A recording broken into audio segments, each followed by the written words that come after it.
Good morning guys and welcome back sa aking YouTube channel. Kung bago ka pa lang sa aking YouTube channel, please watch this.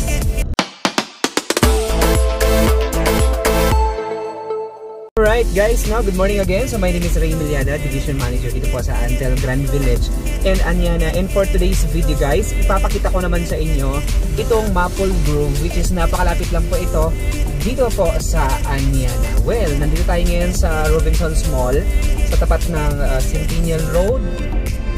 At ito pong kanan po, no, nakalsada na itong ayan, no, nilikuan po ng kotse na kulay bronze. Ayan po. So, yan po yung bypass road ng Anyana, which is papunta po ito sa Anyana.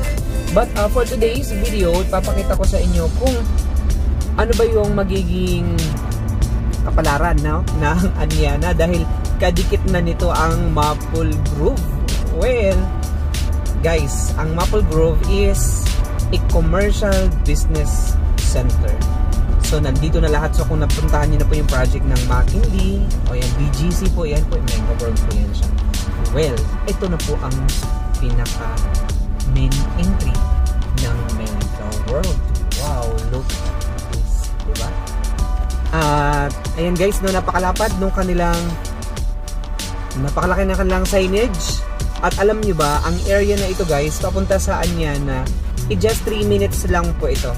Anyway, kapag available na po yung kalsada natin guys, pwede lang po ito lakarin. Dito po sa Mega World, dito sa Mega World Maple Grove, lahat dito po is commercial. Meron dito mga condominiums, but anyway, kung saan na ba yung kanilang improvement. Ito yung kanilang sales office. At ayan guys, no? This is the Mega World. So, mayroon na pong, ayun po guys, no, malaki na po yung building, no, na itinatayo. Pero makikipag-intimidate tayo doon sa loob. Pwede bang mag-inquire and mag-acquire ng property? Well, palagay ko guys, pwede naman. Ayan na siya. Ayan. Ayan, oh, ang laki ng building nito guys. No, this is napakalapit lang nito papuntang Anyana. For sure na itong commercial business district, itong CBD na to is magkikreate siya ng appreciation ng mga property. Magmamahalan po ang mga property dito guys sa area malapit sa Mega World. And then of course mahahagip po ito ng yung ating project na Anyana. Alright, so ayan po, no, nakita nyo po yung pinaka main entry ng Maple Grove, wherein business district po ito lahat guys dito sa Maple Grove. So napakaganda mag-invest dito sa Maple Grove dahil nandito na po lahat, no? Actually po yung Maple Grove is a joint venture po ito ng Mega World and Antel. Pero kung gusto mo naman medyo mababa ang presyo but high end, no, mag-Anyana lang po tayo guys. And ito nga yung project na ito, no, ng Maple Grove. So at least, no, you have the idea na po, no, dito po sa project ng Maple Grove, which is katabi na po talaga siya ng Anyana. Alright, so take tayo ng video dito guys. No, ito na nga siya. So ang laki ng signage dito po sa Maple Grove, no, look at this. At ayan po, so first phase pa lang po ito, and then mayroon pa po itong kasunod na project guys, kasi ito pong project na to is malaki.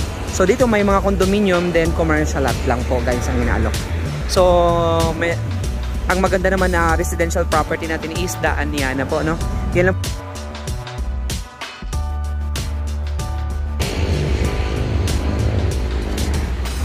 At ayan na nga, no. So ang ganda ng pinaka main entry dito guys ng Maple Grove. Yan, so magmamahalan lahat ng mga properties dito po sa paligid.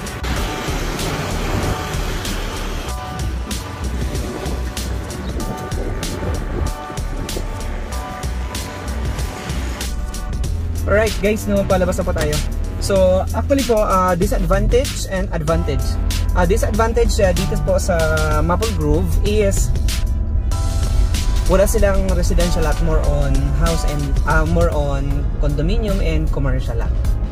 And yun po yung update sa akin. And ang advantage naman nito is nasa commercial business district ka, kumbaga city life. Yan. Okay po, ang advantage naman po kapag Anyana po is kadikit lang itong Maple Grove is yung property value mo ng yung property value po is talagang mag-a-appreciate. And of course, since this is a city life, no, yung pinaka Maple Grove, medyo mataas po diyan ang monthly dues. Alam ko lang. Kasi mga more on condominium, mataas po ang mga monthly dues, no, ng mga condominium. Pag dito naman tayo sa Anyana po, so ang monthly dues natin po is 3 pesos per square meter. So magbe-base tayo. And another thing na magbibigay po sa inyo ng buying factor po is the brand, no? Ayan. So magkakatabi po yung mga malalaking developer. And the same thing na lahat po is dadaan pa rin dito sa Centennial Road. So if you wish na medyo class, no, lalo na yung residential area mo, I might recommend you the Anyana. Okay. Kasi sa Anyana po tayo naka-base. Ayan. Alright? So kung lot owner ka na po ng Maple Grove and nagustuhan mo po ang video na ito, guys, well, mag-message lang po kayo at iikot ko rin kayo sa Maple Grove kasi po kadikit lang po ito ng project natin na Anyana, which is talagang magki-create din siya ng madaming opportunity lalo na sa paligid, no? Lalo sa Anyana kasi magtataas talaga ng property value ang property mo kapag nasa Anyana kayo. And of course, kung nandoon na po na kayo nakatira sa Anyana, tapos existing na po itong Maple Grove, napakalapit lang, convenient lang po sa inyo, guys. Lalo na kung nakita niyo po yung McKinley and then the BGC, which is malapit lang po yan siya, guys. Hindi ka actually pwede lang po lakarin yun, guys. We have the lakad challenge for that. And very, very nice po talaga na pag nag-invest kayo ng mga property. Pero aware lang po tayo na anytime po mayroon po tayong binabayaran po ng mga milyar. Ayan, okay, the milyar. Real property tax. Anything po na with regards to the real estate, no? Attached to the land, or anything attached to the land. So that is a real estate. Improvements. Ayan. Trees, nakakikit pa sa ano po yan, no? Sa lupa. Basta anything attached to the land is real estate.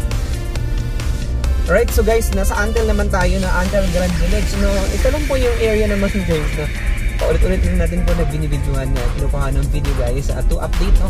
The purpose of this video again is to update all the buyers ng Anyana in Antel Grand Village, most likely doon sa aking mga buyers na nasa Amerika na hindi nakaka-uwi because of the pandemic. Alright, so maraming salamat po sa patuloy niyo pong panonood ng aking videos. Very simple video. I am not a videographer, no, professional. Ang alam ko lang po is ayan, wala ko ng video, then kaya share ko lang and that's it. Alright, thank you very much po and see you in my next video. God bless po sa ating lahat, no?